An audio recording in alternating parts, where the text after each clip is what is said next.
सत्कार योग गुरु प्यारी साध संगत जी, राधा स्वामी जी। आज की साखी में हम कर्मों के कानून के बारे में जानेंगे।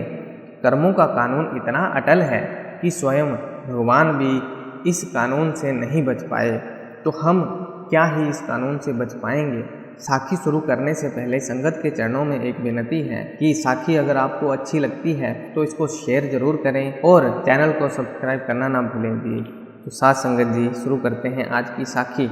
आज की साखी में हम रामायण का एक वाक्य आपके साथ साझा करेंगे जी। रामायण की कथा में एक बाली नाम का बहुत बड़ा योद्धा हुआ करता था। उसने एक वरदान लिया हुआ था। उस वरदान में उसने मांगा था कि जो भी उससे लड़ने के लिए आएगा उसका आधा बल उसके पास आ जाएगा। इस प्रकार बाली एक बहुत बड़ा योद्धा बन गया था। इसी कारण जब सुग्रीव उससे लड़ने के लिए जाता तो पराजित होकर लौटता और सुग्रीव ने परेशान होकर रामचंद्र जी की शरण में जाना उचित समझा। जब सुग्रीव रामचंद्र जी की शरण में गए तो रामचंद्र जी को तो इस चीज़ का भेद था कि बाली के पास एक वरदान है और वह आधी शक्ति लड़ने वाले की अपने अंदर ले लेता है। जब सुग्रीव बाली के खिलाफ मदद लेने के लिए श्री रामचंद्र जी के पास आए तो उन्होंने एक योजना बनाई कि सुग्रीव और बाली तो आमने सामने लड़ेंगे, मगर रामचंद्र जी पेड़ की ओट में छिपकर उसके ऊपर तीर चलाएंगे। उन्होंने पेड़ों की ओट में खड़े होकर बाली पर तीर चलाया और उसे मार डाला। लेकिन मरते मरते बाली जी ने रामचंद्र जी से एक सवाल पूछा कि हे भगवान, मुझे बताएं मेरा गुनाह क्या था, मैंने आपका क्या बिगाड़ा था। आपने पीठ पीछे से मेरे ऊपर हमला किया है। अब ये जो आपने किया है इसका भुगतान आपको जरूर करना पड़ेगा।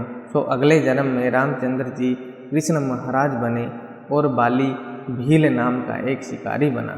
जब कृष्ण महाराज महाभारत के युद्ध के बाद एक दिन जंगल में पैर के ऊपर पैर रख कर सो रहे थे तो भील ने दूर से समझा कि कोई हिरन है, क्योंकि उनके पैरों में पंख का चिन्ह था और धूप में चमक कर हिरन की आंख जैसा लग रहा था।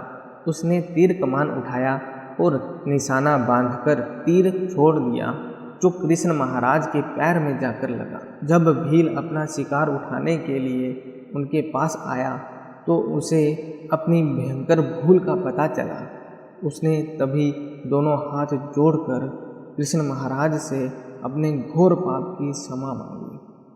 तब कृष्ण महाराज ने उसे पिछले जन्म की घटना सुनाई और समझाया इसमें उसका कोई दोष नहीं है, यह तो होना ही था।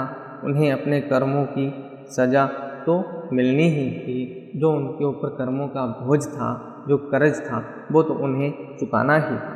तो साध संगत जी, आज की साखी से हमने सीखा कि कर्मों का कानून तो अटल है, कोई भी इससे बच नहीं सकता। चाहे भगवान ही अवतार लेकर इस धरती पर क्यों ना आए हो, कर्मों का कानून उनके लिए भी अटल है। तो साध संगत जी, हम जो भी यहाँ पर इस धरती पर रहकर करते हैं वो हमारे लेखे में लिखा जाता है। हमें इस चीज़ का ध्यान रखना है कि कोई भी हम बुरा काम ना करें जिससे हमें परमार्थ में नुकसान हो। सत्कार योग गुरु प्यारी साध संगत हो, अगर आपको साखी अच्छी लगी हो तो साखी को शेयर ज़रूर करें, लाइक भी कर दें और चैनल को सब्सक्राइब करना ना भूलें और बेल आइकन को भी साथ में दबा दें ताकि आने वाली साखियों का अपडेट आपको मिल सकेगी। राधा स्वामी जी।